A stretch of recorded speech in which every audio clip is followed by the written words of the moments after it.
Already तुम्हारे लिए MI5 और स्कॉटलैंड यार्ड दोनों जगह अलर्ट्स इशू हो गए होंगे। This man spent 21 years waiting for revenge. Tell people I was a revolutionary.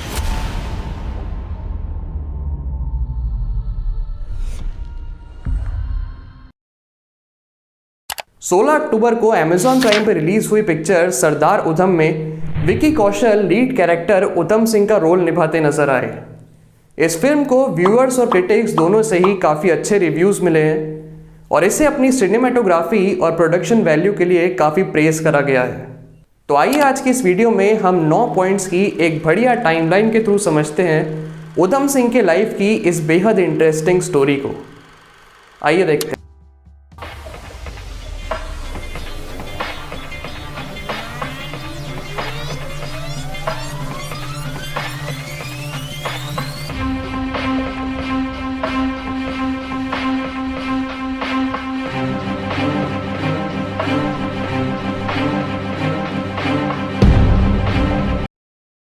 हमारी कहानी की शुरुआत होती है साल 1899 में।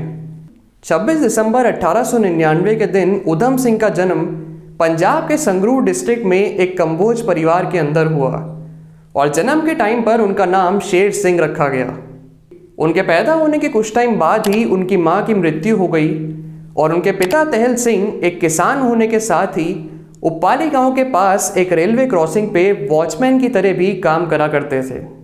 फिर करीब 7 साल बाद साल 1906 में उनके पिता की मृत्यु हो जाने के बाद शेर सिंह और उनके बड़े भाई मुक्ता सिंह को पंजाब के सेंट्रल खालसा ऑर्फेनेज में भर्ती कर लिया गया। फिर यहाँ रहते हुए ही सिख इनिशिएटरी राइट्स के अकॉर्डिंग उनका नाम शेर सिंह से बदल के उधम सिंह कर दिया गया और यहीं से उन्होंने अपनी मैट्रिक तक की पढ़ाई को पूरा करा। इसके बाद साल 1919 में आया उधम सिंह के जीवन का सबसे बड़ा दिन। दरअसल 10 अप्रैल 1919 के दिन ब्रिटिश सरकार ने देश भर में रॉलेट एक्ट को लागू कर दिया था, जिसके अकॉर्डिंग वो किसी भी इंडियन सिटीजन को अनलिमिटेड पीरियड के लिए जेल में बंद रख सकती है बिना किसी ट्रायल के। इस एक्ट के खिलाफ ही प्रोटेस्ट करते हुए इंडियन नेशनल कांग्रेस के 2 बड़े लीडर्स सत्यपाल और सैफुद्दीन किचलू को भी ब्रिटिश सरकार ने अरेस्ट करके जेल में डाल दिया था, जिसे देखते हुए देश भर में लोग प्रोटेस्ट कर रहे थे और जगह जगह पर राइट्स देखे जा रहे थे।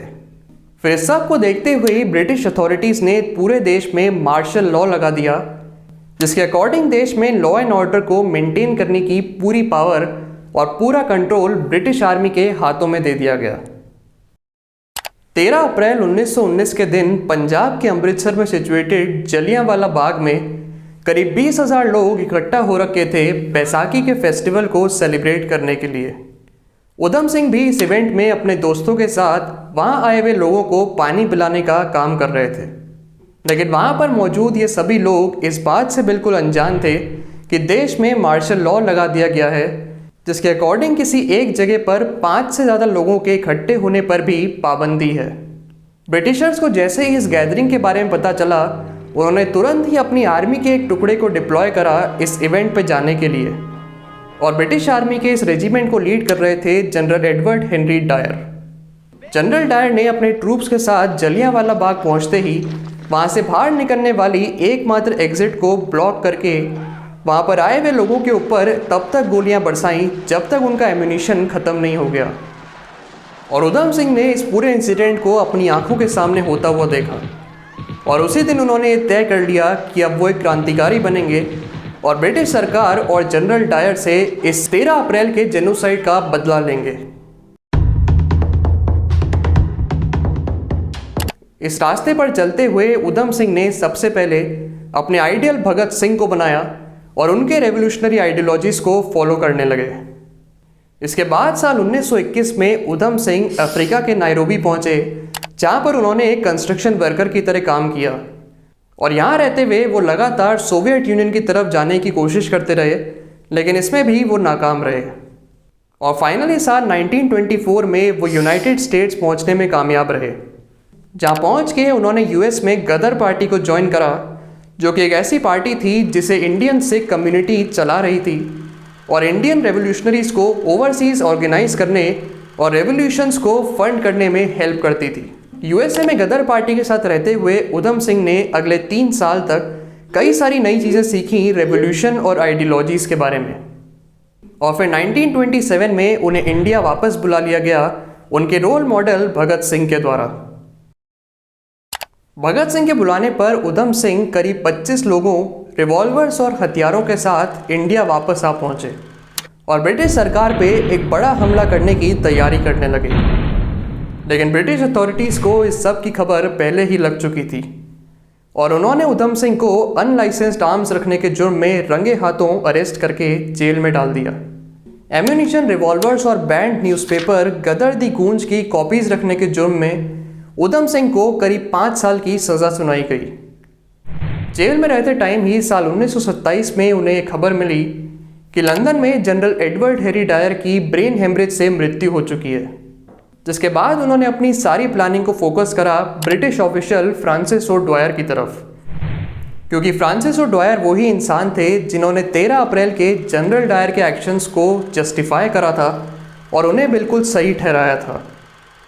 इसके साथ ही साल 1931 में उधम सिंह को ये भी खबर मिली कि उनके रोल मॉडल्स भगत सिंह, सुखदेव और राजगुरु को लाहौर कॉन्स्पिरेसी केस में दोषी करार करके फांसी की सज़ा सुना दी गई है। लेकिन इस खबर ने भी उनके हौसले को नहीं टूटने दिया और उन्होंने बिल्कुल हार नहीं मानी। फिर 1931 में ही उधम सिंह को जेल से रिहा कर दिया गया, लेकिन इसके बाद भी उन्हें कांस्टेंट सर्विलेंस के अंडर रखा गया और उन्हें डेली बेसिस पे पुलिस स्टेशन में हाजिरी देने के लिए कहा गया। मगर उधम सिंह भी बड़ी चालाकी से इस सब से बचते हुए पहले अमृतसर, अमृतसर से कश्मीर और कश्मीर से जर्मनी जा पहुंचे, जहां पर उन्होंने अपनी लाइफ के अगले 2 साल बिताए और इसके बाद फाइनली साल 1934 में वो लंदन आ पहुंचे और फिर लंदन में रहते हुए उन्होंने अगले 6 साल तक एक इंजीनियर की तरह काम करना शुरू करा।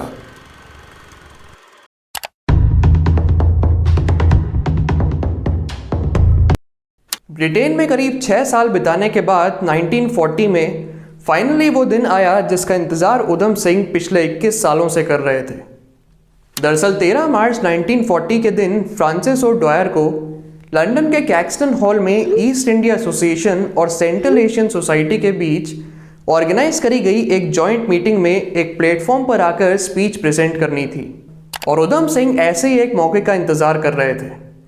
उन्हें जैसे ही इस इवेंट की खबर मिली, उन्होंने एक पब में एक सोल्जर से रिवॉल्वर को ख़रीदा और उसे एक ऐसी किताब के अंदर छुपाया जिसके पन्ने एक रिवॉल्वर की शेप में कटे हुए थे और इस रिवॉल्वर को लेकर वो पहुंच गए कैक्सटन हॉल में।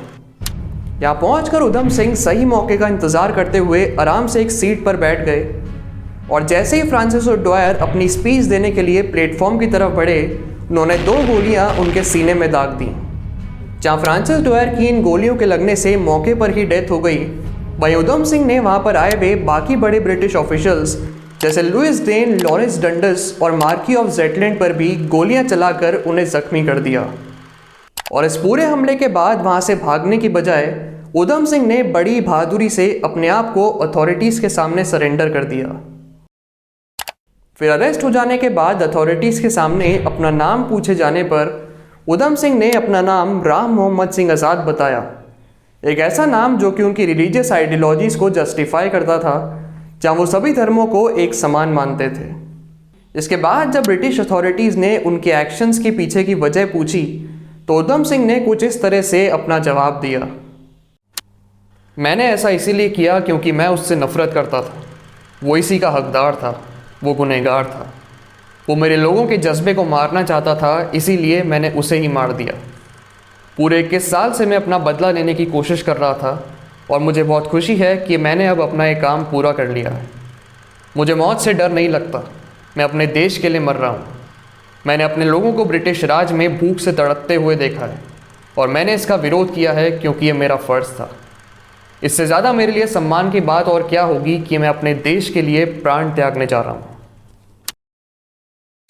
इसके साथ ही ब्रिक्सटन जेल में रहते टाइम ही उधम सिंह एक 42 डे की हंगर स्ट्राइक यानी भूख हड़ताल पर भी बैठे, जिसके दौरान उन्हें ज़बरदस्ती खाना फीड करवाया गया। इसके बाद फाइनली 4 जून 1940 के दिन ओल्ड बेली के सेंट्रल क्रिमिनल कोर्ट में जस्टिस एटकिंसन के सामने उनके केस की सुनवाई शुरू हुई और 31 जुलाई के दिन उन्हें मर्डर के केस में दोषी करार करते हुए पेंटनविल जेल में फांसी की सज़ा दे दी गई। आज के टाइम पर भी हर साल 31 जुलाई के दिन पंजाब के संगरूर डिस्ट्रिक्ट में जगह जगह पर मार्चेस निकाले जाते हैं और देश के लिए किए गए उधम सिंह के बलिदान को याद करते हुए शहर में बसी उनकी मूर्तियों को श्रद्धांजलि दी जाती है। अब ऑब्वियसली अमेजॉन प्राइम पर बनी इस मूवी में उनकी स्टोरी लाइन को लेके कुछ लिबर्टीज ली गई होंगी, लेकिन मैंने इस वीडियो को बनाने के लिए सरदार उधम पर बने विकिपीडिया पेज को ही एक मेजर सोर्स की तरह लिया है। उम्मीद है दोस्तों आपको आज का ये वीडियो इन्फॉर्मेटिव लगा होगा। इस वीडियो के नोट्स को मैंने एक पोस्ट के फॉर्म में अपने Instagram page world in minutes पे शेयर कर दिया है, जिसके साथ ही आप इन नोट्स के एक फ्री PDF को डिस्क्रिप्शन में दिए गए लिंक पे जाके डाउनलोड भी कर सकते हैं। अगर आप ऐसे ही और वीडियोस आगे भी देखना चाहते हैं तो इस चैनल को सब्सक्राइब करें और अपने सजेशंस को नीचे कमेंट करके ज़रूर बताएं। चलिए तो फिर मिलते हैं ऐसे ही एक और वीडियो में। बहुत बहुत धन्यवाद।